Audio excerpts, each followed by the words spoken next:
आगे बढ़ेंगे और खबर शामिल करेंगे सवात से। हबीब खान की रिपोर्ट के मुताबिक जहां पर बहार फेस्टिवल का इनेकाद किया गया।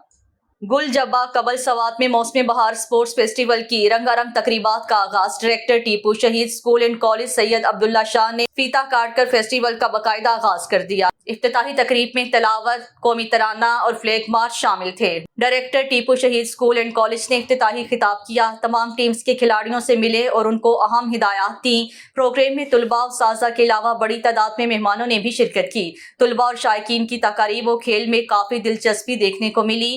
टीपू शहीद स्कूल एंड कॉलेज गुल जब्बा कबल सवात में रवायात को बरकरार रखते हुए इस साल भी मौसम बहार में स्पोर्ट्स फेस्टिवल का इनेकाद किया गया, जिसका बाकायदा इफ्तिताह गुज़श्ता मेन ग्राउंड में हुआ। तकरीब में तुलबा और उस्ताज़ा के अलावा बड़ी तादाद में मेहमानों ने शिरकत की।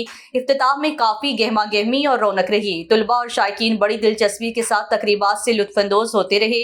तुलबा और खिलाड़ी मुख्तलिफ यूनिफॉर्म्स में मलबूस थे, जिससे तकरीब की रौनक मज़ीद बढ़ी। तकरीब का आगाज़ तलावत कलाम पाक से हुआ, जिसके बाद खिलाड़ी फ्लैग मार्च करते हुए अपनी अपनी जगहों पर पहुँच गए।